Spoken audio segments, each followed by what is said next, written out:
Je vous le disais, nous avons sur notre plateau deux de nos premiers invités. Athanase Périfan, docteur Rodet. On s'est tutoyé en avant, on va continuer de se tutoyer pendant tout cet échange. Vraiment ravi de vous avoir tous deux pour cette 54e convention dans l'antre de la relation client. Rassurez-vous, on vous traitera bien. Je crois qu'il y a à peu près 300-400 personnes qui sont sur une plateforme qui ont évidemment des questions à vous poser. Donc vous qui êtes sur la plateforme, n'hésitez pas également à commenter. Vous avez votre SAV des émissions qui est à la marque et le SAV de la marque qui prendra en compte vos attentes, vos questions. Donc n'hésitez pas à les inscrire tout au long de la matinée sur le fil de discussion. Voilà, nous évoquions ce sujet de la rencontre. Je disais, on a deux spécimens pour parler justement de ce sujet. Vous avez tous deux des approches à l'égard de la rencontre qui peuvent paraître différentes, mais qui sont en même temps très proches, en tout cas dans la manière dont vous l'abordez. Je disais, Athanase Périfan, tu es élu de terrain. Voilà, maintenant, il faut toujours préciser élu de terrain, comme ça donne un côté sympathique aux politiques. Et surtout, tu as aussi une action, j'ai envie de dire, militante en tant qu'acteur auprès du voisinage, c'est le cas de le dire, puisque tu as créé la fête des voisins, voisins solidaires, et puis plus récemment encore l'heure civique, qui est un beau moyen, qui sont des beaux moyens justement de provoquer ces rencontres. Et c'est notamment sur cette expérience, sur son témoignage que nous sommes venus capitaliser sur cette expérience. Et puis, le docteur Rodet, Philippe, très heureux aussi de vous accueillir. On vous a découvert à travers des ouvrages, notamment le management bienveillant, qui est un best-seller. Alors, je le présente, vous ne m'avez pas demandé de le faire, mais je vais le faire. Il paraît que ça fait toujours bien de montrer voilà, c'est cette caméra-là où il faut que je montre, voilà, notamment des ouvrages nombreux dans le management et notamment sur la bienveillance. À titre perso, j'ai tendance à dire que la bienveillance, c'est un peu une espèce de tarte à la crème. La différence, c'est que vous avez parlé de la bienveillance avant qu'elle ne devienne une tarte à la crème. Et donc, on sera très heureux de pouvoir, au cours des 40 minutes qui vont démarrer, pouvoir découvrir ce que peut être la bienveillance à travers vos ouvrages, votre éclairage. Et je vais enfin pouvoir vous donner la parole aux uns, à l'un et à l'autre. Peut-être tout d'abord en expliquant ou en donnant de votre point de vue sur la rencontre. Et je crois que vous avez tous deux eu des rencontres, c'est le cas de le dire, des événements peut-être marquants qui vous ont fait toucher du doigt peut-être ce sujet de la proximité, de la rencontre à l'autre, d'une manière peut-être marquante. Athanase, si tu es partant, voilà, pour lancer les hostilités. Merci Marie-Louis, bonjour à tous. La rencontre, la fête des voisins est née d'un événement tragique en fait, et on voit bien qu'on peut transformer les événements tragiques en des choses positives. J'avais découvert une voisine qui était morte, âgée, depuis 4 mois dans son appartement. Et je me suis dit, il se cache derrière l'épaisseur des murs de nos immeubles, de nos maisons, des détresses qu'on ne voit pas.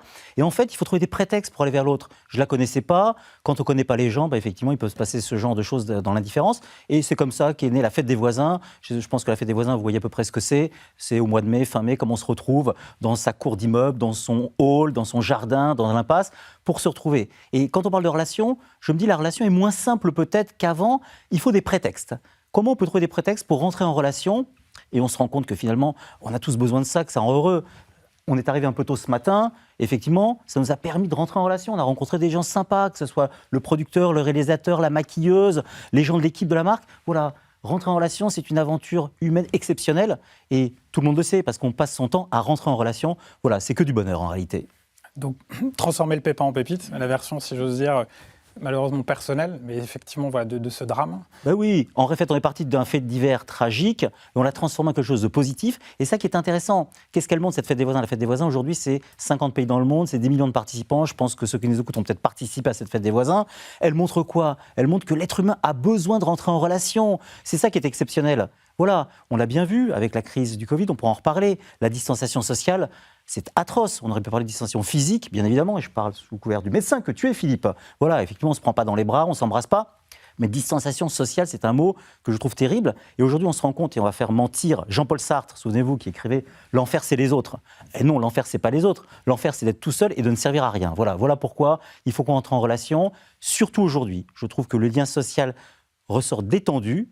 Il est déjà pas simple. Moi, c'est le constat que j'ai fait quand j'ai découvert il y a 20 ans cette personne âgée. Je me suis dit, il y a, je pense, dans nos sociétés très consuméristes, dans laquelle je suis aussi tout à fait partie prenante, il y a une difficulté, voire une souffrance relationnelle. Voilà. Comment on arrive effectivement, et on parle souvent de solitude des personnes âgées, mais on peut être seul à 25 ans en gagnant plein d'argent, on peut être seul dans son couple, on peut être seul entouré par plein d'amis sur Facebook.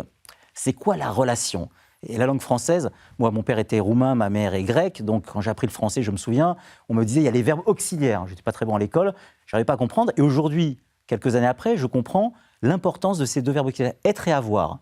Ce n'est pas la transaction versus la relation, c'est l'un et l'autre, on a deux pieds. Comment on peut être à la fois dans l'être et dans l'avoir. Je trouve qu'aujourd'hui, c'est vrai que le déséquilibre est un peu sur l'avoir, parce qu'il faut produire, c'est normal, c'est un peu le jeu aussi, pour la satisfaction des clients, la satisfaction du marché, des actionnaires. Voilà. Comment on arrive à rééquilibrer l'être et l'avoir? Parce que je pense qu'en réalité, le bonheur est dans notre capacité à bien être équilibré. Ce rééquilibrage, on va le faire tout de suite, notamment, cher Philippe, votre expérience, justement, je crois que vous avez plusieurs expériences, justement, en tant qu'encore plus jeune médecin. Notamment, vous interveniez régulièrement, je crois, dans des théâtres d'opération pas forcément amicales. Je crois que vous avez une expérience particulièrement marquante qui vous a fait toucher du doigt, justement, l'importance de la rencontre à l'autre. La médecine d'urgence, mon métier premier, m'a amené effectivement à rencontrer des personnes et dans des conditions parfois un peu difficiles. Je l'ai exercé sous 3 formes, dans un SAMU bien sûr, dans un cadre humanitaire, quand j'étais très jeune, vous en parliez, et puis dans un groupe d'assistance, où mon rôle consistait à aller chercher nos concitoyens qui avaient un accident grave à l'étranger pour les maintenir stables pendant le vol du retour. Et un jour, je vais chercher un enfant, c'était à 50 km de Prague, qui avait eu un accident, un enfant qui vivait dans le nord de la France, qui vivait dans un foyer parce que la garde avait été retirée à ses parents, et cet enfant va en vacances avec son foyer à côté de Prague. Et le premier jour de ses vacances, il monte sur une charrette, fait une chute de la charrette, la roue de la charrette roule sur la jambe et éclate la jambe. Et quand on voit les radios, on estime qu'il a peut-être plus de chances de conserver sa jambe s'il opère en France, donc on décide de le rapatrier. Et quand j'entre dans la chambre de cet enfant, à côté de Prague, il a très très mal, il a une douleur énorme. Et dès qu'il bouge d'un millimètre, il souffre. Et là, on se sent tout puissant. On se souvient des drogues que l'on a utilisées en médecine et qui calment pratiquement toutes les douleurs. Et puis, au miracle, il n'a plus mal. Sauf qu'au bout de 30 secondes, il commence déjà à souffrir. Dès qu'on le bouge un petit peu, c'est l'horreur. Donc on va renforcer le traitement. Et puis on l'installe confortablement dans l'ambulance qui devait nous emmener jusqu'à l'aéroport. Et à un moment, il y a un trou dans la chaussée. Ça bouge dans l'ambulance. Il me dit « Ah, j'ai trop mal, est-ce que je peux vous tenir la main ?» Je sens sa petite main qui s'accroche à ma main. Et quelques minutes plus tard, je sens que la petite main se détache. Il s'était endormi. On l'installe confortablement dans l'avion, dans le vol, on discute. Et le soir, quand je vais lui dire au revoir dans sa chambre d'hôpital, il me dit « Docteur, souvenez-vous d'une chose, le meilleur traitement de la douleur, c'est la main de l'autre. » Déjà, on était dans la rencontre. Ouais. Et dans ces métiers, dans ces moments difficiles, la rencontre est essentielle. Donc, au-delà de l'ordonnance, on peut dire l'importance de la main, l'importance de la rencontre et de la proximité. Justement, cette proximité, Athanase, en tant qu'élu de terrain, on le disait tout à l'heure, et puis en même temps, j'ai envie de dire, toi qui sévis justement sur ce grand périmètre des voisins solidaires, immeubles en fait, comment tu sens cette évolution, justement, cette tendance de la relation, de la rencontre à l'autre, de la proximité? On se rend compte que l'évolution de nos sociétés fait que la relation est moins naturelle. On se rend bien compte, quand on parle de solidarité, de relation, on voit bien que dans une société pré-industrielle, quand on vit au village, la relation, la solidarité, elle s'appuyait sur la famille, sur le voisinage, sur le village. Aujourd'hui, en fait, on se rend compte que la solidarité, elle repose plus sur l'institution, et c'est bien, on a des travailleurs sociaux, on paye des impôts, et donc, quelque part, on délègue notre devoir de solidarité, de relation à l'autre, en fait, en réalité, à l'autre qui est un professionnel. Comment on rééquilibre les choses? Tout dans la vie est question d'équilibre, en réalité. Et on voit bien que c'est des questions de balancier. Je trouve que la relation est plus compliquée. Pourquoi? J'intervenais hier, en fait, dans une visio avec quelques élus ruraux sur nos sujets, pour essayer d'embarquer un peu les élus. Et il y avait une femme qui était là à l'antenne, et je lui dis, écoutez, si je viens vous voir ce soir et que je frappe à la porte de votre pavillon, en disant, bonjour, je m'appelle Athanase, je suis votre nouveau voisin du 3e ou du pavillon d'en face, je suis un voisin solidaire, donnez-moi votre 06, voilà le mien, et appelez-moi si vous avez besoin. Vous allez vous dire quoi? Oh là là, mais lui, il est en train de me brancher, puis en plus avec sa tête de pervers, et vous allez vous enfermer à double tour. Je force un petit peu le trait. J'étais l'autre jour à Saint-Denis-d'Oléron, pas dans une grande métropole, village de 2000 habitants. Une femme âgée, elle fait tomber ses courses. J'ai fait ce qu'on fait tous. Je me baisse pour les ramasser. Et là, j'entends une voix stridente. « Au secours, mon sac à main !» Et heureusement, Marie-Louis, tout le monde s'en foutait. Sinon, un grand gaillard comme toi, Philippe, ou comme toi, serait arrivé, m'aurait mis un pain dans la figure en disant « Oh, toi, le voleur !» Tout le monde s'en foutait. Je lui dis « Madame, non, je ramasse juste vos courses. » Donc, ce que devrait être naturel, rentrer en relation, devient parfois suspect. Et je le vois bien. Souvent, moi, je roule en scooter et j'aime trouver des prétextes pour entrer en relation. Donc, quand je vais dans une mairie, je suis en scooter, j'arrive. Bonjour madame, excusez-moi, la mairie de Sartrouville, s'il vous plaît. On voit bien comment les gens, parfois, se sentent agressés parce qu'on leur dit bonjour. Il faut qu'on arrive à retrouver ce sens de la relation. Ce n'est pas suspect de s'intéresser à l'autre. Ce n'est pas suspect d'avoir envie de vous aider. Si je viens te voir, Philippe, et que je te dis, tiens, t'es mon voisin, si tu pars en vacances, je vais venir de tondre ta pelouse, ça va te paraître bizarre. Pas toi, parce que tu es un garçon bienveillant, mais ça peut paraître bizarre. Si je t'avais dit, tiens Philippe, je suis ton voisin, tu pars en vacances, c'est 30 € pour te tondre ta pelouse, tu serais dit, c'est du business. Voilà. Comment on arrive à rendre les choses naturelles? Parce qu'en réalité, et ça qui est magnifique, c'est qu'on ne peut pas vivre sans relation. On voit bien comment la distanciation sociale depuis 18 mois, quand on est tous en fait en télétravail, qu'on est tous en visio, c'est insupportable. On a envie de pouvoir s'approcher d'autres, de le prendre dans ses bras, de l'embrasser, de lui dire hey, « je tiens à toi », et de lui dire « je t'aime ». Voilà. Et je trouve que cette crise du Covid a révélé à la fois deux choses. Un, qu'on était d'abord tous vulnérables, que la distanciation sociale, elle fait mal, elle ne nous a pas fait du bien, et qu'on a besoin de se sentir utile. Et donc on a sans une part de nous, une part à la fois de générosité, une part aussi de repli sur soi, comme on arrive à aller dans ce qui est plus positif. Justement, cette rencontre à l'autre, cette proximité, ce repli sur soi, ce stress, cette méfiance, qui je crois est un de tes sujets, Philippe, comment tu la vois évoluer justement, cette relation à l'autre, justement, peut-être particulièrement dans l'univers de l'entreprise, où tu interviens depuis quelques années?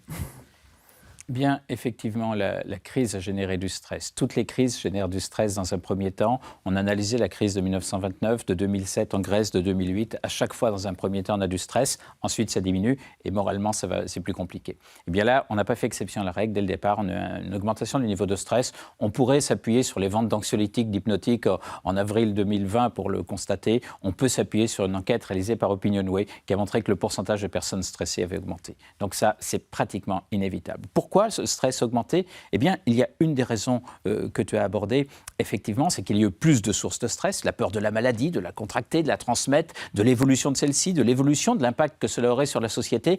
Et puis en même temps, eh bien, il y a eu moins de facteurs de protection et les liens sociaux en font partie. Et quand d'un seul coup, on a coupé les liens sociaux, on a effondré les facteurs de protection, et là, le stress a considérablement augmenté. Et puis, quand le stress augmente, eh bien, l'envie diminue, la motivation va diminuer. Et ça, au niveau des entreprises, c'est un impact qui est très significatif. Une enquête réalisée toujours par OpinionWay en avril 2020 a montré que le pourcentage de personnes très motivées, des gens qui ont envie de bien faire, de réussir, de se dépasser, a baissé de 25%.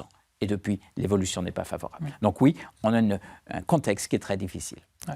Donc très clairement, on est bien d'accord que la satisfaction, ou en tout cas l'épanouissement, la réalisation, la joie de chaque collaborateur dans l'entreprise est source de profit, si j'ose dire. La bienveillance, ce n'est pas une histoire de bisounours. Vous la corrélez effectivement avec une notion d'efficacité organisationnelle. Bien. Vous pourriez nous en dire un petit peu plus? La bienveillance a deux caractéristiques. Actuellement, on a un niveau de stress qui est élevé, un niveau de motivation qui est bas. Eh bien, des comportements bienveillants vont faire baisser le niveau de stress et augmenter la motivation.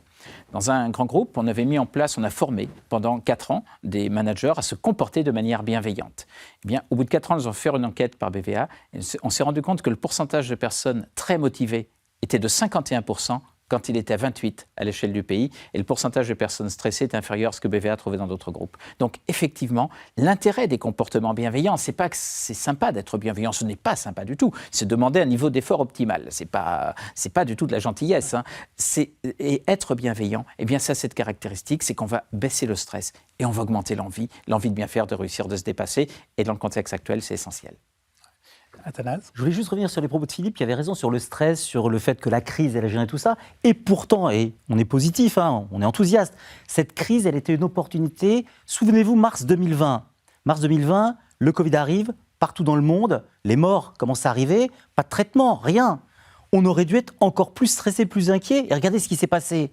Il y a eu un tsunami de solidarité dans ce pays, ça a été magnifique, les gens applaudissaient aux fenêtres, on faisait des masques, on accueillait un soignant qui habitait loin de l'hôpital pour qu'il ne se fatigue pas. On a transformé ce qui aurait pu être un repli sur soi, on aurait pu avoir une situation catastrophique, on aurait dit l'autre est un danger, surtout m'approchez pas. On a transformé ça de manière positive et c'est ça cette capacité à la société à être positive. Moi je suis très enthousiaste, je me dis il y a eu des choses magnifiques, on a des histoires de rencontres à raconter, on pourrait écrire des livres mais ça serait des volumes entiers. Comment on arrive à relancer ça? Parce qu'en réalité, on peut basculer aujourd'hui, la pièce, elle est sur la tranche. Elle peut basculer sur quelque chose de négatif, repli sur soi, peur de l'autre, défiance, ou sur quelque chose d'extrêmement positif. Et ça qui est intéressant, comment on relance ce magnifique élan de solidarité qu'on a connu? Comment dans nos entreprises, il faut être très clair, on ne va pas être langue de bois, ça fait 18 mois qu'on est en télétravail, qu'on est en visio. Le virus a tué la réunionite, il a développé fortement la visionnite, ce qui est presque aussi insupportable. Comment on fait pour retrouver du sens? Et moi jamais je trouve que la société, les habitants, les gens, les salariés n'ont été autant en quête de sens. Ça, c'est aussi un petit peu ce que nous a appris cette crise du Covid, c'est de se dire à un moment à quoi on sert, pourquoi je suis là. Et c'était une sorte de petites retraites intérieures. Vous savez, les 4 mois de confinement, on était chez soi, on ne sortait plus, on s'est retrouvé face à soi-même. On a commencé à réfléchir sur sa vie, sur son existence, et on s'est dit, pourquoi je suis là, à quoi je sers ? Voilà, les gens sont en quête de sens. Qu'est-ce qu'on fait aujourd'hui pour relancer ce magnifique élan de solidarité qu'on a connu au mois de mars 2020 ? Justement, tu parles de réunionite, visionnite, on note. Cette quête de sens, est-ce qu'elle passe pas justement d'aller sur le terrain? On a été mis à distance, c'est ce qu'on disait, à travers ces gestes dits barrières, rien que l'expression est à minima malheureuse.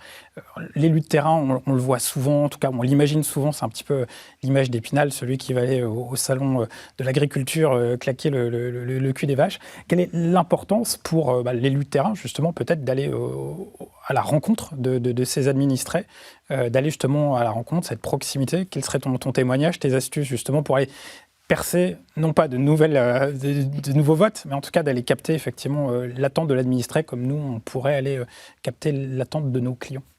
Pas toujours très simple. Et tu fais le comparatif. En fait, qu'est-ce qu'on fait ? On fait de la relation avec nos administrés, quand dans les entreprises, on fait de la relation avec les clients. Et en fait, on part du même constat. Les gens qui nous appellent ou qui viennent nous voir, qu'on rencontre, c'est pas pour vous dire « Monsieur le maire, vous êtes formidable, c'est super, je suis heureux ». Non, c'est pas ça. C'est pour vous dire « Monsieur le maire, la rue est dégueulasse. Monsieur le maire, ça fait 10 ans que j'attends un appartement, un logement social, j'attends, j'ai pas de retour, etc. » Et paradoxalement, la relation client, où en fait on traite une transaction assez rapide. Tiens, j'ai pas reçu en fait ma commande, qu'est-ce qui se passe ? Où les choses se traitent assez vite. Vous inquiétez pas, elle va arriver dans 24 heures, dans 48 heures. Quand vous avez quelqu'un qui a fait une demande 10 ans avant de logement social, qui vit dans un appartement à 4, il y a juste une pièce, qui n'en peut plus et qui attend, très compliqué de gérer la relation client. Et on voit bien, et je le dis souvent à mes collègues élus, je leur dis, si notre métier d'élu, c'est d'être uniquement prestataire de service, ce qui nous attend, c'est la vie compliquée de service client, de SFR, d'Amazon ou d'Orange. C'est des gens insatisfaits qui vont appeler tout le temps.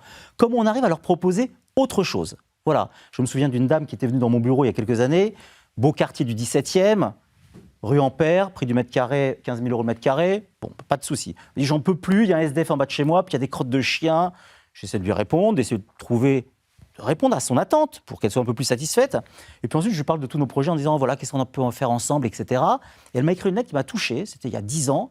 Elle m'a dit, quand je suis arrivé, je regardais mes pieds. Quand je suis reparti de votre bureau, je regardais vers le haut. Voilà. Comment on arrive aussi à transformer cette interaction ? En réalité, la relation client, c'est quoi ? C'est un prétexte pour entrer en relation. Pas toujours le meilleur prétexte quand on vous appelle pour vous engueuler en disant, écoutez, votre produit ne me plaît pas ou j'ai pas reçu le truc. Comment on arrive à transformer ça d'abord, à répondre à la question, mais à embarquer notre client sur une autre dimension. Si on n'est que dans l'avoir et dans la réclamation, comme les gens sont souvent pas satisfaits, et il faut être très clair, Philippe, tu ne me démentiras pas, je pense qu'on a aussi une crise de santé mentale qui est là, 18 mois de ce qu'on a vécu, personne ne sort indemne, pas plus moi que vous, certains sortent mieux que d'autres, mais on voit bien qu'aujourd'hui les gens, le seuil de tolérance baisse, les gens sont de plus en plus insatisfaits, je crois qu'ils sont de plus en plus agressifs, on le voit bien, moi je vois mes administrés. Ça veut dire quoi ? Ça veut dire que les clients vont être de plus en plus compliqués à gérer. Et ça qui est intéressant, c'est de dire comment à un moment on va aussi les embarquer sur autre chose, quoi. Comment on va donner du souffle à la relation client, comment, et c'est pas un gros mot, comment on va les aimer, quoi. Parce qu'en réalité, il faut être très clair, et je le dis souvent aux élus, je leur dis c'est pas un gros mot que de dire que dans la vie, et je suis pas sociologue, je suis pas psychologue, j'ai pas étudié ça depuis des années, mais je pense que pour être heureux, il faut aimer, être aimé, se sentir utile. Voilà, c'est important. Une fois qu'on a ça, on peut être jeune, vieux, riche, pauvre, ça se passe quand même mieux. Aimer, sentir aimer, c'est sans doute pas le pape de la bienveillance qui dira le contraire. Justement, dans une période, on l'évoquait, de mise à distance, quelles seraient justement vos astuces, si j'ose dire, justement sur comment les managers peuvent accompagner des équipes justement qui doivent travailler justement en télétravail ou travailler à distance, parce que certaines fois, ça peut rester encore un espèce de bricolage. Avec des enfants, en tout cas dans le cadre de la réclamation client, vous allez avoir une maman ou un papa qui va gérer une situation très difficile, et puis un enfant va frapper à la porte derrière en disant qu'est-ce qu'on a pour le goûter ? On se rend compte que dans un même lieu, qui est le lieu de l'intime, qui est la chambre, on gère des situations qui peuvent être extrêmement difficiles. On a eu malheureusement des témoignages où on peut avoir d'aller jusqu'au chantage au suicide, parce qu'on va avoir des commerçants qui ont tout investi effectivement dans leur pas de porte, et puis du jour au lendemain, ils peuvent attendre beaucoup d'organisations pour les aider, les accompagner. Et quelles seraient vos astuces dans ces cas qui certes sont extrêmes, mais pour permettre de gérer ce stress dans une situation de télétravail? En cas de télétravail, il faut être très vigilant vis-à-vis des personnes qui sont seules. Car pour certaines personnes, le travail était le seul lieu d'échange.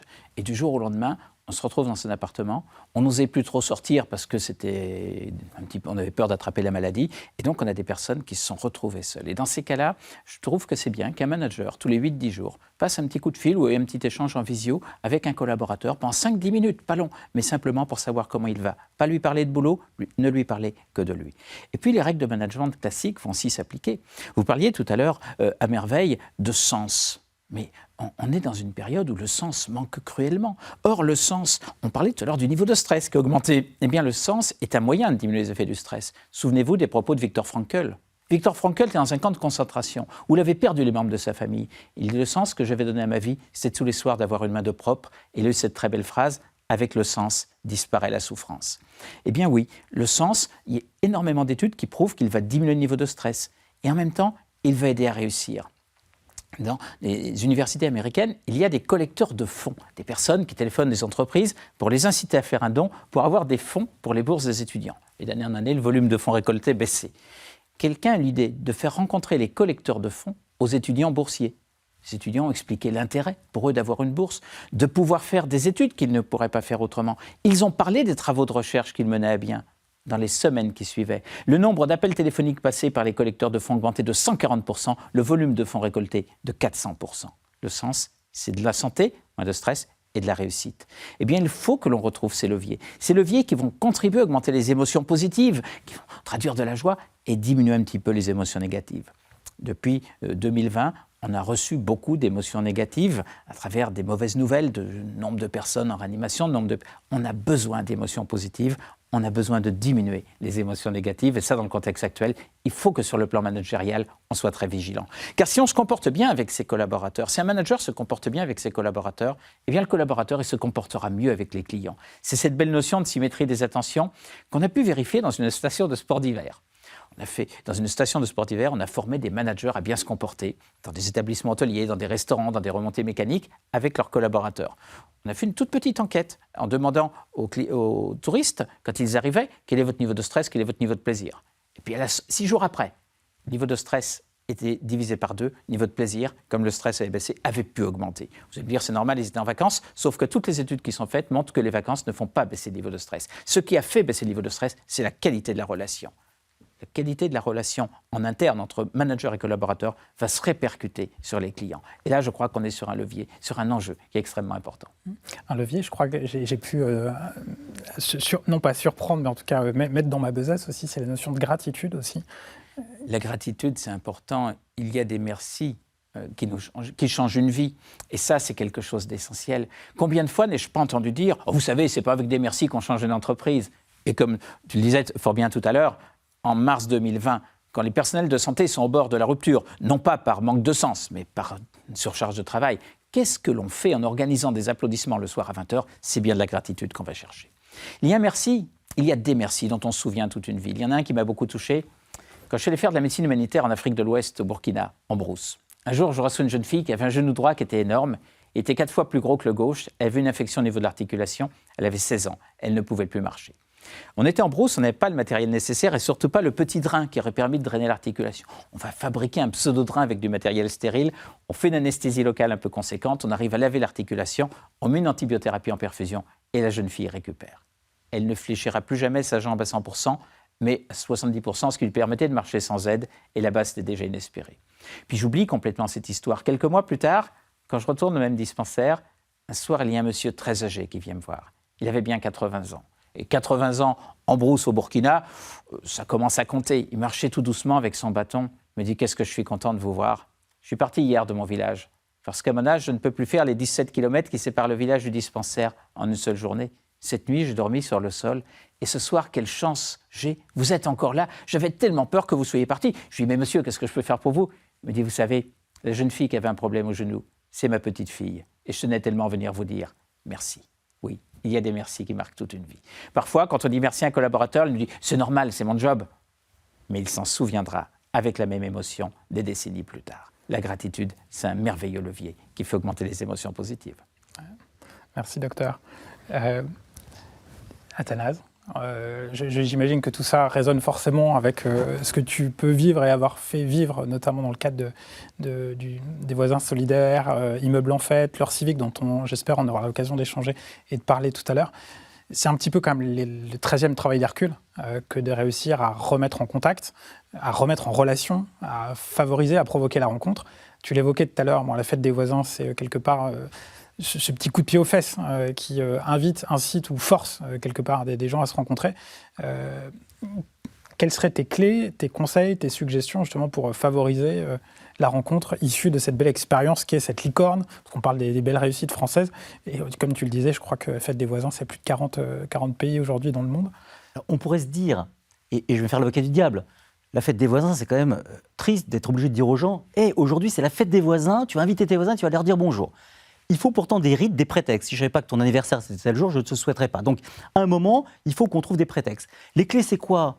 Et les clés, elles sont simples, on les a tous, c'est de laisser passer, de parler, plus son intelligence du cœur que l'intelligence du cerveau. C'est de se laisser aller. Et comme on est dans une société, il faut être très clair, un peu du paraître. Dans l'entreprise, un peu pareil. Si on fait trop de bienveillance, on passe pour le gentil. Moi, en politique, je passe pour un naze. Je suis trop sympa. C'est pour ça que je ne performe pas. Voilà, il faut être très clair. Non, être gentil ou être bienveillant, ça rend d'abord heureux. La deuxième chose, il ne faut pas hésiter à aller vers l'autre. On a lancé un petit programme Collègues solidaires dans l'entreprise. On décline un peu nos actions. Il y a le programme Ville solidaire, Collègues solidaires, la fête des voisins, voisins solidaires, peu importe. Toujours avec l'envie de recréer du lien. Et quand on voit dans l'entreprise la réalité, est-ce qu'on connaît ceux avec qui on travaille ? On les connaît à travers leur fonction sociale. C'est la directrice marketing, c'est l'assistant, c'est le secrétaire, c'est le médecin. On les connaît. Qu'est-ce qu'on sait de la vie de chacun ? Parce que tout va très vite. Avec les 35 heures, on a réduit le temps de travail, il faut qu'on soit plus productif. Aujourd'hui, quand vous passez 10 minutes à discuter avec votre collègue qui ne va pas bien dans la machine à café, votre boss va passer une fois, va dire « Bon, Thanas, tu n'as rien d'autre à faire ?» Et la deuxième fois, il va dire « Bon, Thanas, tu vas bosser. » Aujourd'hui, le coin de convivialité dans l'entreprise, il est où ? C'est le trottoir, c'est le coin fumeur. C'est triste, on ne va pas mettre tous les Français à fumer pour se reparler. Et donc l'idée va être de dire, comment on arrive à redécouvrir l'autre ? Voilà. Si je viens voir mon boss ce matin en lui disant, écoute, je suis fatigué, je sors de Sainte-Anne, j'ai passé la nuit à Sainte-Anne, ma fille est en psychiatrie, elle a pété un câble. Il va me prendre par l'épaule en me disant, Thanas, allez, courage. Mais il va être sur son post-it, 140e problème de la journée à régler, c'est Périfan, qui jusque-là était un collaborateur super, pas de problème. À un moment, comment on retrouve le lien dans l'entreprise ? Et ce télétravail, qui je pense va rendre fou. Si on reste en télétravail, les gens vont devenir fous. Je ne vois pas une vie où on fait ses courses sur carrefour.fr, où on se fait livrer sa bouffe, où on télétravaille, où en fait on est à discuter avec ses potes à travers les réseaux sociaux. Mais si c'est ça la vie, il faut qu'on en sorte. Voilà, je pense qu'à un moment, il faut trouver des prétextes, et c'est pas compliqué. Ça ne demande pas d'avoir fait ni Polytechnique ni l'ENA pour rentrer en relation. Ça demande de se lâcher, de se découvrir. Souvenez-vous, Saint-Exupéry, Le Petit Prince et le Renard. Le renard dit au Petit Prince, je suis tout seul, j'ai besoin d'amis. Et le Petit Prince lui dit, ouais, je vais être ton ami. Et je me souviens de cette phrase qui m'a marqué. Le renard lui dit, tu vas t'approcher petit à petit de moi, tu vas m'apprivoiser. Waouh! Dans un monde où tout va très vite, on est obligé d'être productif, on n'a pas de temps, on doit. Mais finalement, comment est-ce qu'on peut apprivoiser l'autre ? Moi, j'ai des filles qui ont une vingtaine d'années, qui sont jolies comme leur mère, et je me dis, et je leur parle franchement, je leur dis, écoutez, aujourd'hui, un garçon qui vous invite à dîner un soir, si le lendemain, il n'a pas concrétisé, il va dire « je perds mon temps ». On consomme l'autre parfois comme un objet. Et voilà. Et je pense que ce qui est important, être et avoir, c'est qu'on arrive en fait à retrouver le sens de la relation, à prendre du temps pour découvrir son collègue. Voilà, c'est important. Il n'est pas que dans une fonction professionnelle, parce que d'abord, ça va faire gagner en efficacité, tu l'as dit Philippe, évident. Quand on se sent bien au travail, qu'on est heureux, on est épanoui, et surtout que c'est une nouvelle expérience de la relation. C'est ça la vraie force. Tu demandais des clés en fait. Les clés, elles sont en chacun d'entre nous. Dans le cœur de chacun, on a besoin de rentrer en relation. C'est ce que je trouve super. Et la vie, elle est faite que de rencontres. Ce qu'on a vécu ce matin, lorsque tu nous as proposé de venir un peu plus tôt. En général, on serait arrivé 3 minutes avant effectivement l'émission. Tu nous as fait venir 1h15. Et je me dis, mais pourquoi Marie-Louise nous fait venir à 7h45 ? Zut ! Eh bien, qu'est-ce qu'on a vécu comme moment d'émotion à 7h45 avec tous ceux qui étaient là ? Je le redis, de la maquilleuse aux responsables techniques, à vous. On est rentré en relation et on va repartir avec une pêche d'enfer. Le vrai message, il est là. Je disais souvent aux entreprises, un consommateur déprimé, et Dieu sait si les gens sont un peu déprimés actuellement, est un mauvais consommateur. C'est une réalité. Un de mes partenaires, Haribo, pour ne pas le citer, m'a dit, moi c'est le contraire. Le directeur marketing d'Haribo me dit, au contraire, plus ils sont déprimés, plus ils mangent des bonbons. Je dis, ok, mais c'est un peu particulier. Voilà. Donc, comment on retrouve l'envie ? C'est ça. Dans la vie, Si on ne marche pas à l'envie, vous savez, il y a deux manières quand on est un chef d'entreprise. Moi, j'étais chef scout pendant des années. Je me souviens, on me disait souvent, soit tu mènes les gens par la contrainte, soit par l'envie et l'adhésion. Voilà, dans l'entreprise, c'est pareil. C'est quoi le projet, en fait? Qu'est-ce qu'on a envie de vivre les uns avec les autres? Et c'est vrai dans une entreprise, c'est vrai dans une ville quand on est élu, c'est vrai dans une famille. C'est quoi? Voilà. Et je trouve que cette société, on parlait tout à l'heure de l'évolution, nous a un peu atomisé. Le marketing nous atomise. On est dans des classes. Voilà. C'est très bien pour la consommation, c'est très bien pour le marketing, sauf que tout n'est pas que marketing et consommation. Voilà. Comment on arrive à retrouver l'esprit collectif? On voit bien, si on était dans un match de foot, équipe collective, équipe individuelle, le collectif depuis 20 ans s'est pris un 15-0. Comment on retrouve le sens du collectif? Voilà, il faut les deux. On a besoin, j'ai en moi le premier une part d'individualisme, d'égoïsme, d'envie de séduire, de goût du pouvoir. J'ai en moi une petite part de générosité. Comment le projet commun me donne envie de tasser ce que j'ai de moins bon pour lâcher ce qu'il y a de meilleur? Parce que la vraie clé, c'est comme ça qu'on est heureux. Ouais. Tu parlais de projet commun, tu parlais de ton expérience où tu étais encore plus jeune et a priori en pantalon court. L'engagement, c'est soit effectivement par l'adhésion, soit par la contrainte. Du coup, c'est une super transition par rapport à Philippe, justement, où le sujet de la motivation, la gestion du stress, tu l'évoquais, et si j'ose dire ton dada, il y avait une deuxième perche éventuellement qui pouvait même être tendue par Athanas sur la fameuse boîte d'Haribo dont j'ai cru comprendre qu'elle sévissait dans un grand nombre d'entreprises, notamment à la Défense. Justement, quelles seraient justement ces clés pour doper l'engagement, la motivation? Je pense que la bienveillance ne doit pas être bien loin. On a bien 5 minutes pour aborder ce sujet, si tu en es d'accord. Eh bien, l'intérêt, c'est qu'on va à la fois pouvoir augmenter la motivation et diminuer les effets du stress. Donc, c'est pour ça que ça m'intéresse doublement. En gros, on va chercher à augmenter les émotions positives. C'est ce que je disais tout à l'heure. Là, on a été inondé d'émotions négatives et il faut faire émerger des émotions positives. Les émotions positives, le sens. Si on sait pourquoi on bosse, à quoi on sert. Un DRH d'un grand groupe, Yves Desjacques, qui a été DRH du groupe Casino, puis DRH du groupe La Poste, me disait un jour, prendre le temps d'expliquer, ce n'est pas perdre du temps, c'est en gagner. Je crois qu'il avait tout à fait raison. Il faut qu'on prenne le temps d'expliquer à combien de collaborateurs, disons-nous, voilà ce qu'il faut faire. Mais pourquoi? Il ne faut pas oublier le pourquoi. C'est fixer des objectifs. Si on a un objectif qui est ambitieux, un objectif final ambitieux, on ne va pas se l'interdire, mais on va fixer des objectifs intermédiaires qui soient ambitieux et réalistes, qui soient des défis possibles. Ce sont les travaux de Mialis, psychologue d'origine hongroise, qui nous a quittés au mois de novembre-décembre 2021, récemment. Cet homme est le père de la notion de flow. Il dit quand on fixe un objectif juste au-dessus des capacités de la personne entre dans un état de flow, un état de concentration optimale où elle est pleinement efficace. Et comme elle est pleinement efficace, elle prend conscience de son utilité pour autrui, pour son entreprise, pour la société. Et de ce fait, elle va être protégée des effets du stress.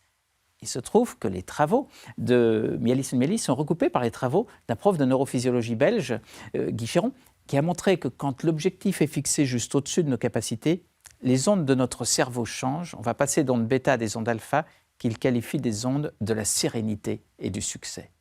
Si on a un objectif ambitieux, qu'on le décompose en des défis possibles, eh bien on aura des collaborateurs qui seront en bonne santé.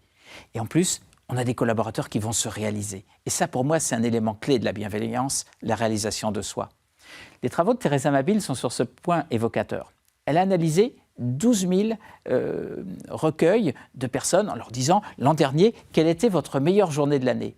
Dans plus de 76% des cas, c'était le jour où le collaborateur avait progressé. On est fait pour aller de plus en plus loin, de plus en plus haut. Et dans les 3/4 des cas, eh bien, le collaborateur qui va se rendre compte qu'il progresse, qu'il va petit à petit se rapprocher de l'objectif, il va se réaliser. Il sera en meilleure santé, on l'a vu, il sera sur des ondes alpha, les ondes de la sérénité du succès. Et en plus, on aura plus de chances d'atteindre l'objectif final qui est ambitieux. Souvenez-vous de cette anecdote des nageurs de combat. On largue en mer 2 groupes de nageurs de combat. Un groupe, on leur dit, écoutez, l'objectif, il est là-bas, la côte, elle est là-bas, allez-y. L'autre groupe, on leur dit, la côte, elle est là-bas, allez-y nager. Mais tous les kilomètres, il y a une bouée. Il faut la toucher en passant. Vous ne pouvez pas prendre appui dessus, mais il faut la toucher. Dans le groupe où il y a des bouées, on a plus de nageurs de combat qui arrivent sur la côte. C'est ça, un comportement bienveillant. C'est demander un niveau optimal d'effort. Et la personne va se rendre compte qu'elle progresse, elle va se réaliser. C'est accorder un juste niveau d'autonomie, signe de confiance. C'est être capable, on en parlait tout à l'heure, de faire des retours positifs, des compliments, de la gratitude, des encouragements. Quand on encourage une personne, on va jusqu'à modifier l'expression d'un de ses gènes. Et on va permettre aux hormones d'agir davantage. On va faire baisser le niveau de stress de 32% chez un homme, 44% chez une dame. On va aller chercher de la persévérance, de la confiance en soi, de l'optimisme et de la créativité. Par pitié, mesdames et messieurs qui nous écoutez, ne vous interdisez pas d'encourager de peur que l'optimisme déborde. Dans notre pays, on a un petit peu de mal. Et on va aussi en parallèle chercher à diminuer les émotions négatives. C'est faire l'effort d'être perçu comme juste, c'est faire plus de compliments que de reproches. Et si j'ai un reproche à faire, parce qu'être bienveillant, ce n'est pas ne pas faire de reproches. Si quelqu'un se trompe, je ne vais pas lui dire « écoute, c'est formidable, continue comme ça, on est très content ». Non, bien sûr, mais je vais lui dire bien. Si je dis à quelqu'un « ce que tu fais dans tel et tel domaine, c'est top ». En revanche, dans ce domaine-là, ce n'est pas au même niveau. Mets-le-moi au même niveau et je serai satisfait. Eh bien, là, la personne va dire « oui, finalement, il a raison ». On sera perçu comme juste, on va diminuer les frustrations, on va diminuer les émotions négatives, on va diminuer le niveau de stress et on va éviter la démotivation. C'est être en mesure de reconnaître nos maladresses dans le contexte actuel. On est tous un petit peu plus stressés et on va tous être plus facilement maladroits. Eh bien, si on est maladroit avec un collaborateur, le lendemain, il faut être capable d'aller le voir, dire sur ce coup, j'ai pas été bon. En général, il est souvent d'accord. Et puis, il va reconnaître que ce qu'il n'avait pas fait depuis 2 jours, alors qu'on lui avait dit que c'était un petit peu urgent, c'était pas top.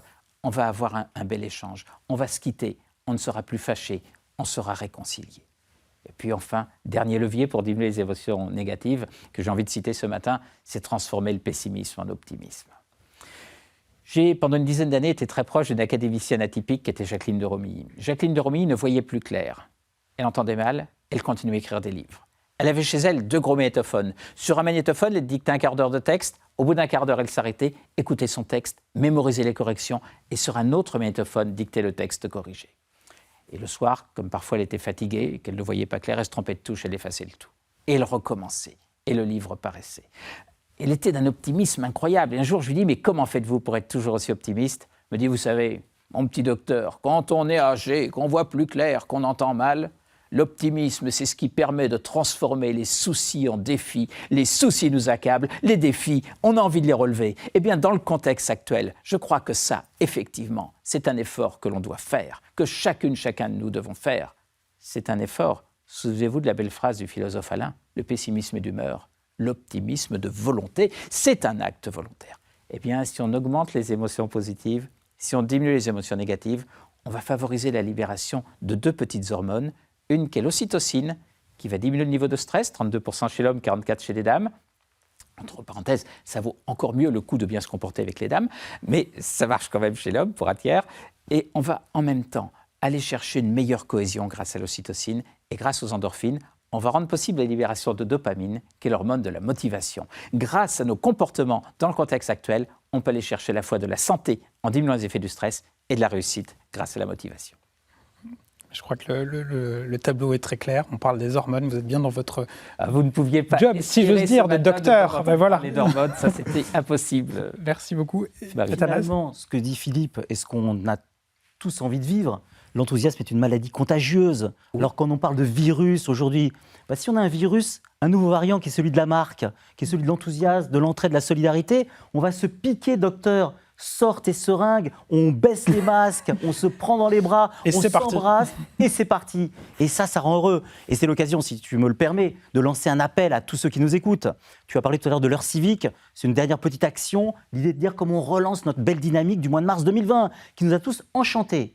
L'heure civique, c'est tellement simple, chaque habitant, chaque salarié donne 1 heure par mois pour une action citoyenne ou solidaire.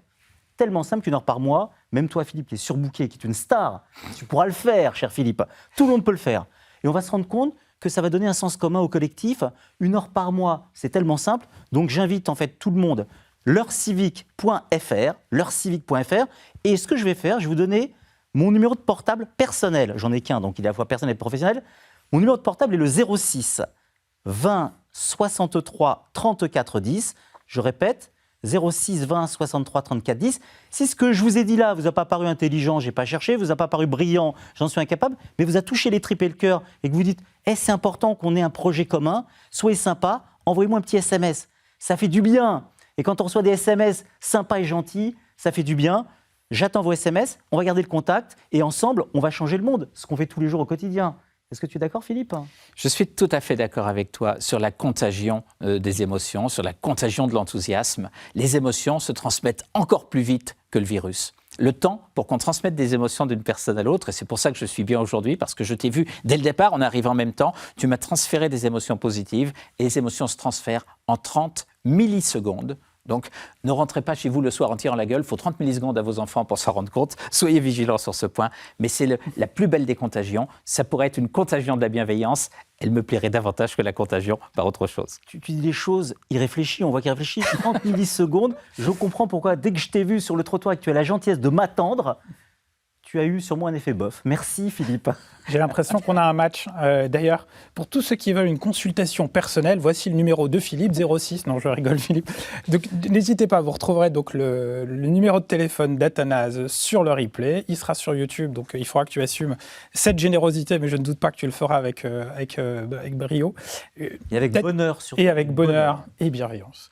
Peut-être une dernière question à tous deux sur quels seraient vos conseils humbles, peut-être à l'égard de nos acteurs de la relation clients qui ont quotidiennement des clients à gérer, notamment quand ils sont satisfaits, mais aussi quand ils sont insatisfaits.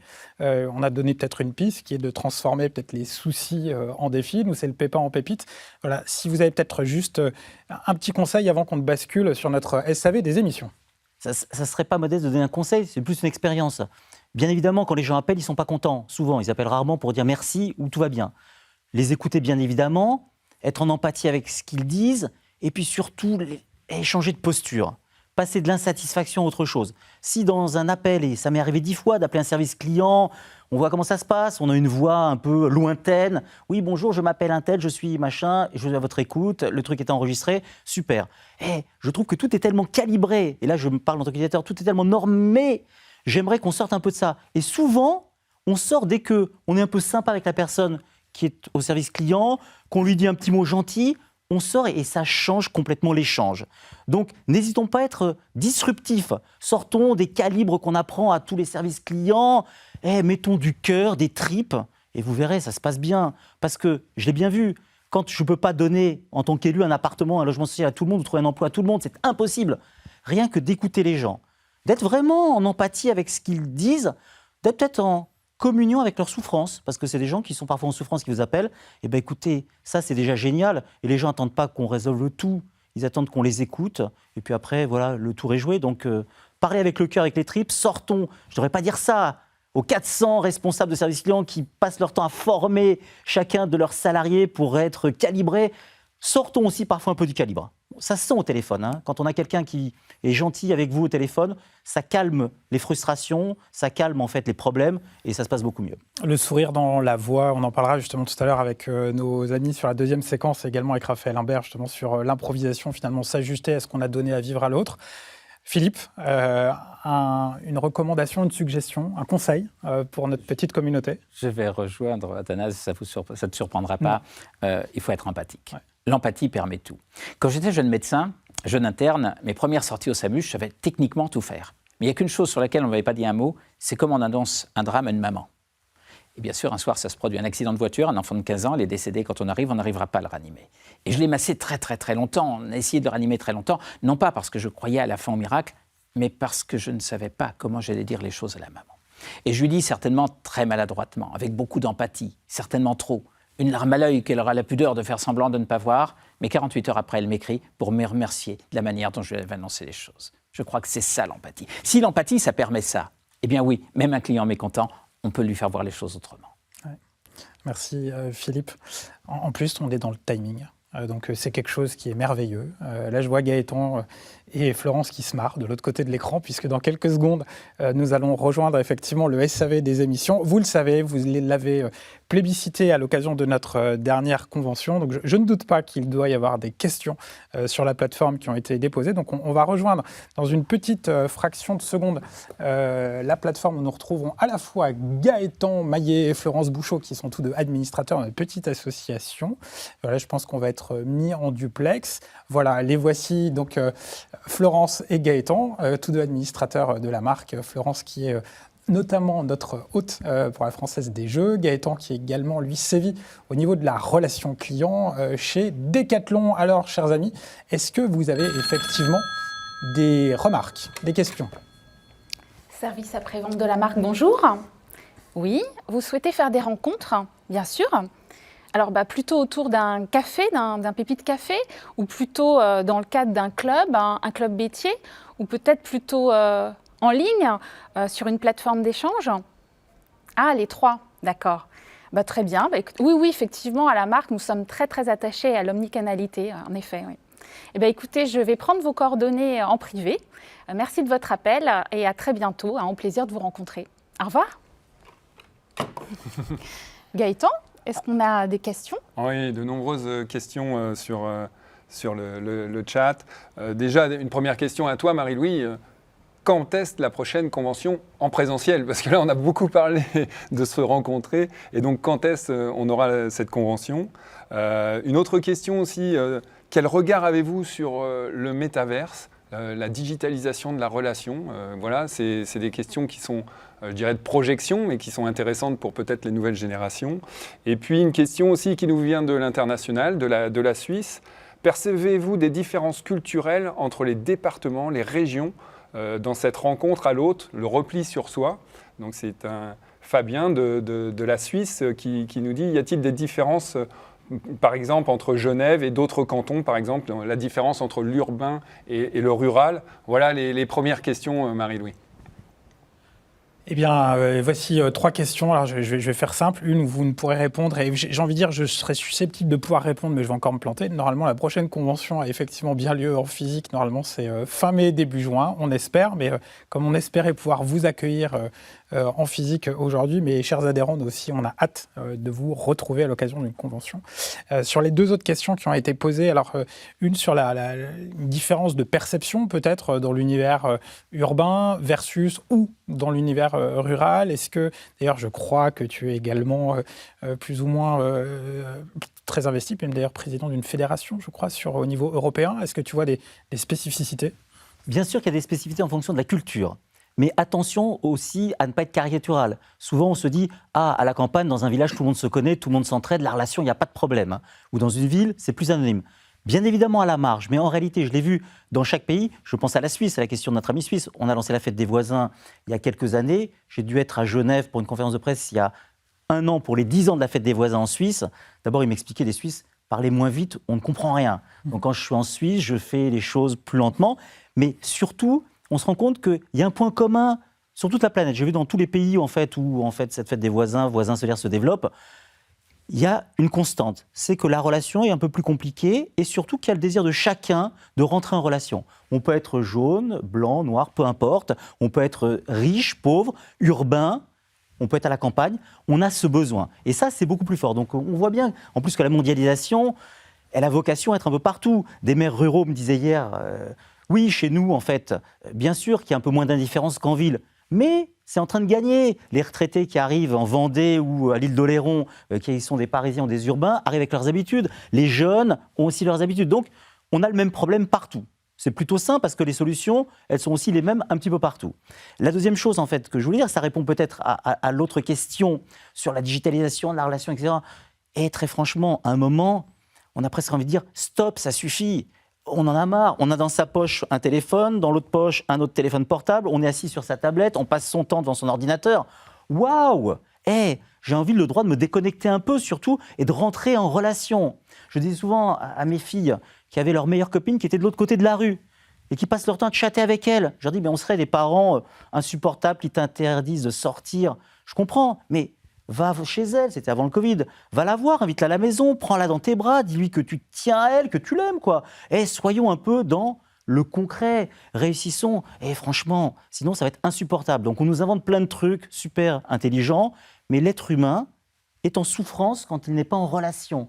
Donc essayons d'incarner les choses. Voilà, c'est pas compliqué. Et franchement, d'aller frapper, et j'invite tous ceux qui nous écoutent, allez ce soir frapper à la porte de vos voisins, simplement pour leur dire bonjour, comment ça va ? Voilà, trouvons des prétextes, on va découvrir des pépites. Chacun en soi est une pépite. Moi, je ne raconterai pas toutes ces rencontres que j'ai faites. Avant-hier soir, Surgères, je sors du TGV pour une conférence de presse sur l'heure civique à Surgères. Une dame, on était tout seul sur le quai de la gare, il faisait 0 degré. J'étais chargé avec mes kakémonos, mon sac à dos. Une dame qui me dit, 40 ans, est-ce que je peux vous aider ? Ça m'a touché. On a passé une demi-heure à discuter. Elle m'a dit, super votre idée, je lance l'heure civique à Saint-Porcher, là où j'habite. Et je l'ai vue. Elle était en formation à Paris, finalement elle est venue à l'association hier. Je pense à Nadège, j'étais dans le train en arrivant à Surgères, je l'avais appelée pendant la journée pour pouvoir essayer de la rencontrer, elle bossait, elle me rappelle, elle me dit c'est bien votre projet, je suis inscrite. Je lui dis est-ce qu'on peut se rencontrer ? Je suis dans 10 minutes à Surgères, j'arrive assez rarement. Pas peur la fille. On s'est retrouvés en fait dans le hall de mon hôtel, 2 étoiles, hôtel de la gare, il n'y avait rien. On est finalement au café de la gare, on a passé un temps merveilleux ensemble. Au bout d'un quart d'heure, son mari l'appelle. Chérie, tout se passe bien, tu m'avais dit qu'il y avait un quart d'heure. Et elle a répondu spontanément, ah ouais, non, mais le mec est complètement ouf, mais c'est génial, on a passé 1 heure ensemble. Comment on trouve les prétextes pour entrer en relation? Parce que ça file une énergie d'enfer, et dans l'entreprise, c'est pareil.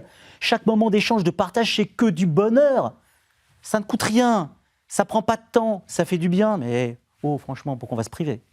Cette importance de la rencontre. Alors, je ne sais, Philippe, si tu souhaites aller plutôt sur la notion de la différence culturelle, ou c'est des différences, ou sur cette digitalisation à outrance de la relation qui se fait par écran interposé. Finalement, ça serait quoi l'impact pour l'homme d'un monde ou d'une relation sans contact physique, sans cette main qui était évoquée en début d'échange? Je crois que sur le plan culturel, il y a de grandes règles. Effectivement, il y a des comportements humains qui sont vrais partout. Si l'être humain souffre, où que ce soit, il va avoir une douleur, il aura besoin d'un regard particulier, d'une attention particulière. Mais il y a quelques repères quand même. On se rend compte que ce qui est important à l'échelle d'une entreprise, c'est l'adéquation entre les valeurs du pays et le management. Aux États-Unis, on a une culture qui est tournée vers l'efficacité, un management aussi, ça pose assez peu de problèmes. Au Japon, ils ont une culture qui est très ancienne. Ils ont voulu avoir un management un peu inspiré des États-Unis. Moralement, ça fait de gros dégâts. En France, on a une culture d'inspiration gréco-latine, profondément humaniste. Si on avait un mode de management qui soit purement bienveillant, on irait chercher des résultats exceptionnels. Sur les outils qui nous permettent d'échanger, je serai un tout petit peu moins formel, mais il faut qu'on soit vigilant, en revanche, sur la qualité des messages que l'on envoie. J'ai horreur de recevoir un mail où on ne me dit pas bonjour. Ça arrive. Alors, parfois, on a le stade intermédiaire, il y a BJR, parce que vous ne valez pas qu'on écrive bonjour en entier. Je ne parle pas de mettre monsieur ou madame, là, on est dans une autre époque. À la fin, il y a CDT, quand il y a. Parce que cordialement, c'est long à écrire. Mais vous dites quoi à votre interlocuteur? Tu ne mérites pas ça? Il faut qu'on soit très vigilant. Si on utilise beaucoup les réseaux, eh bien, qu'on communique bien dessus. Qu'on exprime cette attention à l'autre, cette bienveillance qu'on a vis-à-vis de l'autre. On peut le faire à l'écrit aussi, mais à condition d'être hyper vigilant. Ouais. Effectivement, cette notion CDT en bas de mail qui me donne l'impression d'être presque un anagramme. Les geeks comprendront. Du coup, je vous propose peut-être qu'on retourne vers nos amis du SAV pour voir s'il y a effectivement d'autres questions, d'autres commentaires. Il nous reste un peu moins de 10 minutes pour pouvoir prendre des questions avant de basculer sur une première pause de 10 minutes. Alors, il y a beaucoup de merci, déjà beaucoup de gratitude pour vous et vos interventions. Quelle magnifique intervention, merci. Recommandations des lectures, il y a dans le chat beaucoup de choses positives en tous les cas, et donc on vous les transmet ici du SAV de la marque, et en tous les cas j'espère que ce sera positif pour vous aussi. Des questions, t'en as Florence toi pour rajouter à l'intervention? On pourrait se demander ce qui crée de l'ocytocine. Est-ce qu'il y a des recettes, par exemple, je ne sais pas moi, écouter de la musique, regarder un joli paysage, voilà. Qu'est-ce qui peut nous procurer des émotions positives dans la vie? Docteur. Tout d'abord, il faut suivre les conseils que vous nous donniez tout à l'heure, que tu nous donnais tout à l'heure. Si on prend quelqu'un dans ses bras, effectivement, on va libérer de l'ocytocine, ce sera formidable. Toutes les relations affectives vont libérer de l'ocytocine. Mais effectivement, si on écoute de la musique, il y a une étude qui a montré que si on écoute de la musique, on va modifier les ondes de notre cerveau et en même temps, on libérera de l'ocytocine.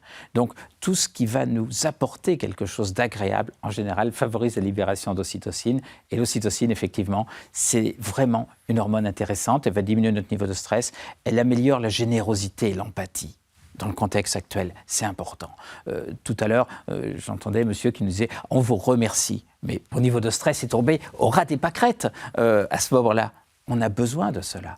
Et on a besoin de cette expression. C'est parce qu'on va avoir ce type de comportement, ce type de remerciement qu'on sécrétera de l'ocytocine. Donc, continuez à nous dire merci. Et il y a une formule que j'aime beaucoup, c'est que je trouve les personnes qui aiment beaucoup ce que l'on peut dire extrêmement intelligentes. D'autant plus intelligentes qu'elles pensent comme moi. Philippe, tu parles de gratitude. J'ai entendu une anecdote que tu narrais à l'occasion d'une de tes conférences. Une petite histoire de post-it. Je t'en laisse dire plus si tu me vois venir. C'est vrai qu'aujourd'hui, on dit avoir peu de temps finalement, et une pratique que je trouvais délicieuse. que tu avais suggéré à un DIRCAB. J'en dis pas plus. Oui, tout à fait. Un directeur de cabinet d'un ministre m'avait appelé en me disant il y a des tensions dans le cabinet, est-ce que je pourrais vous rencontrer? Je vous préviens, j'ai un emploi du temps qui est impossible. Mon premier rendez-vous, il est à 21h30. C'était le soir, il me dit comme ça, on sera tranquille. Et effectivement, je le rencontre et il me dit mais le problème, c'est que quand je pars le soir, il est 23h, mes collaborateurs ne sont plus là. Comment voulez-vous que je leur dise merci pour ce qu'ils font? Et je lui avais demandé de faire des petits post-it en mettant dessus « Merci pour ton dossier, bravo », ses initiales, et d'aller coller le petit post-it sur le devant de l'ordinateur du collaborateur pour qu'il le voie le matin en rentrant. On s'est rendu compte que 4 mois plus tard, l'atmosphère dans le cabinet était améliorée, aucun des petits post-it n'avait été déchiré, il s'était passé du devant aux côtés de l'ordinateur. Comme quoi, un petit signe de gratitude, ça peut être énorme. Un petit mail qu'on va envoyer qui sera sympa, qui va remercier, ça va être énorme. Dans une entreprise, le DRH Group avait envoyé un petit message de remerciement, avait appelé un de ses collaborateurs très éloignés dans la hiérarchie en province pour le remercier de ce qu'il avait fait. Et le collaborateur en question m'en a parlé pendant 6 mois. De l'appel. L'appel avait duré 3 minutes. En 3 minutes, vous changez la vie d'une personne pendant quelques jours et ça, c'est essentiel. Ouais. Oui, sous quelque forme que ce soit, la gratitude est importante. Merci Philippe. Athanase Porter de l'attention à l'autre, c'est incroyablement satisfaisant. S'intéresser à l'autre. Et aujourd'hui, on voit bien, on est souvent dans le paraître. Notre société, voilà, lui, c'est le directeur du ministre, lui, c'est le journaliste, lui, c'est le footballeur connu. Et on passe devant des tas de personnes qui ne sont que ce que j'appelle des héros du civisme ordinaire, qu'on est tous, en fait, en réalité. Comment on leur porte de l'attention? Voilà, le moment qu'on a vécu avec Mélanie qui nous a maquillés, quand on s'intéresse à sa vie, à son travail, on a passé un super moment avec elle. Comment on le fait avec sincérité? Ça, c'est aussi une des clés. Parce qu'on pourrait avoir plein de techniques. Et on nous enseigne dans nos écoles, dans nos formations, plein de techniques pour développer l'empathie. Non, à un moment, oui, les techniques, c'est bien. Mais comme on est sincère, c'est pas une posture qu'on prend de faire semblant de s'intéresser à l'autre parce qu'on pense que notre collaborateur sera plus productif s'il l'est. Et comment on est vraiment dans cette sincérité et surtout qu'est-ce qu'on a envie de partager ensemble? Moi, je pense qu'il faut qu'on fende l'armure en réalité quelque part. Pardon de l'expression, qu'on se mette un peu à poil. Eh oui, et donc c'est du paraître. Regardez, quand on fait un CV, il faut paraître plus intelligent, plus fort. Quand on rencontre quelqu'un, dire je suis un tel, on est toujours dans le paraître. Et comment on laisse tomber un peu ça? Parce que ça, c'est de la pression, du stress inutile, pour être ce qu'on est en réalité, avec nos qualités, nos faiblesses, comment on est soi-même. Et je pense que si l'entreprise, chacun est soi-même, ne joue pas un rôle, et qu'on porte une attention vraiment à l'autre, on va en tirer du bonheur, de la satisfaction. On parlait de la gratitude, mais on donne un peu et on reçoit 1000 fois plus. C'est ça le vrai message. Ça ne coûte rien. Et j'ai vraiment envie de le dire à tous ceux qui nous écoutent, qui le vivent. Moi, ma frustration, je suis très heureux d'être là et on s'est rencontrés, c'est une belle rencontre. Ma frustration, c'est pas vous voir. Je vois une caméra là. C'est atroce. Quand je dis envoyez-moi un SMS, on va rentrer en relation. Mais j'espère, et je ne suis pas sûr que Marie-Louis nous réinvite, mais c'est une suggestion pour votre prochaine convention quand on va enfin se retrouver. Ça tombera pile poil fin mai, début juin avec la fête des voisins. La fête des voisins, ça va être l'événement libérateur. Après 2 ans de distanciation sociale, votre convention, ta convention, si on peut revenir tous et que tous les invités qui ont été en virtuel, où on a fait en fait des visios, qu'on se retrouve tous ensemble. Voilà, c'est important qu'on se prenne dans les bras, qu'on s'embrasse. Un bébé, et tu le sais mieux que moi, docteur, un bébé, quand on ne le touche pas pendant 3-4 mois, il meurt. Il meurt parce qu'on a besoin de contact. Et c'est ce qui fait la force de l'être humain. Bien sûr qu'on a besoin de se prendre par la main, de dire « je t'aime », d'être aimé, de se caresser, de se dire des choses gentilles. Bien sûr qu'on en a besoin. Et ce n'est pas honteux de le dire. Oui, on a besoin de ça. Et tous les collaborateurs qui sont dans les entreprises, les chefs comme les sous-chefs, comme les simples salariés, ont besoin de ça. Et ça ne coûte rien. Ça ne prend pas de temps, en fait, en réalité. Ça fait un bien fou et ça va nous rendre 10 fois plus performants. Je crois effectivement qu'il faut que l'on cesse de vouloir être des êtres humains exceptionnels, qui résistent à tout, qui dorment 2 heures par nuit, qui ont une énergie colossale. Il faut que l'on soit soi-même. Mes 2 derniers posts sur un réseau social professionnel qui est LinkedIn, l'un s'appelle « Je suis fragile » et l'autre « Je suis très sensible ». Et c'est vrai, je n'ai triché sur rien, osons le dire. On n'est pas des êtres exceptionnels. Et si on ne l'est pas, peut-être que finalement, d'autres qui sont dans le même cas que nous vont se dire « Ah, on n'est pas complètement désaxés ». Et je crois qu'on a intérêt à faire passer ces messages-là. Oui, on est tous vulnérables. Et on voit bien, pour compléter ce que dit Philippe, c'est tellement facile de rendre service. C'est bien, c'est gratifiant. Toi, je vais te rendre service, je suis un peu au-dessus. Demander un service à quelqu'un, dire « j'ai besoin de toi ». Oh, quelle leçon d'humilité. Et j'en parle de connaissance de cause. Je préfère peut-être être au fond du trou, rien demander à personne, par orgueil certainement, par pudeur peut-être aussi, alors que de dire « j'ai besoin de toi ». Oui, on a besoin de l'autre en fait en réalité. Et nous tous, là je fais le malin parce que je suis de ce côté de la caméra, mais demain j'aurai besoin de vous en fait, voilà. Et ça qui est intéressant. Je viendrai te voir Philippe peut-être. On se sent bien avec Marie-Louis. Il aurait dû mettre un divan. On est bien avec toi, on parle, on est écouté, on est valorisé. La prochaine fois, on se rencontrera physiquement parce que ça c'est essentiel. On se rencontrera. Allez, on a encore 2 minutes si tu veux. Je sais qu'en ce moment, tu fais un certain nombre de plateaux télévisés pour parler notamment de cette heure civique.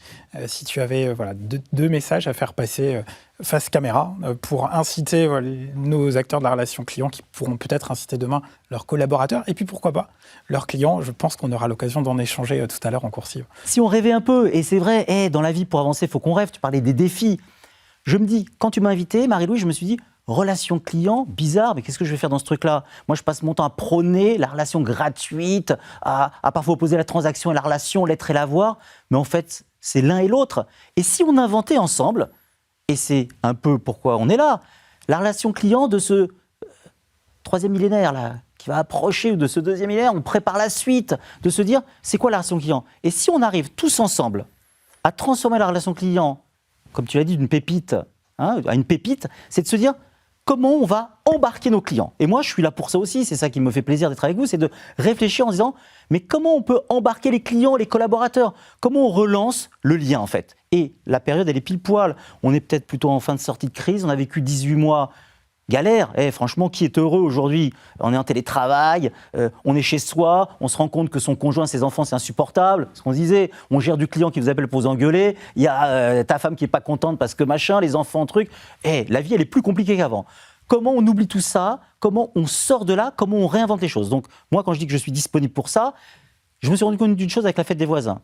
J'ai rien inventé. Il y a 1000 ans, les voisins s'invitaient, ils continuent dans 1000 ans. Tout seul, j'aurais rien fait. Je serais encore dans ma cour d'immeuble à rêver qu'on allait changer le monde. Quand on se met tous ensemble, entreprises, associations, médias, habitants, on transforme le comportement. Et je trouve ça super. Et si la nouvelle aventure qui pourrait surgir aujourd'hui, en ce mois de janvier 2022, de notre rencontre, qu'on imagine ensemble, tous ensemble, à transformer la relation client et embarquer nos clients sur autre chose que simplement une transaction, être dans la relation, je pense qu'on aura gagné les choses. Donc merci Marie-Louis, j'ai vraiment envie de vous rencontrer. Il n'y a rien de plus frustrant, je le redis, que de ne pas vous voir. Et envoyez-nous des SMS, ça fait du bien. En plus, c'est gratuit le SMS. 06 20 63 34 10. Oui, dans la vie, on a besoin d'être aimé. Si en ressortant d'ici, j'ai un SMS, je vais repartir tristouné. Si j'en ai 200, vous allez remplir ma journée de bonheur et ça va durer longtemps.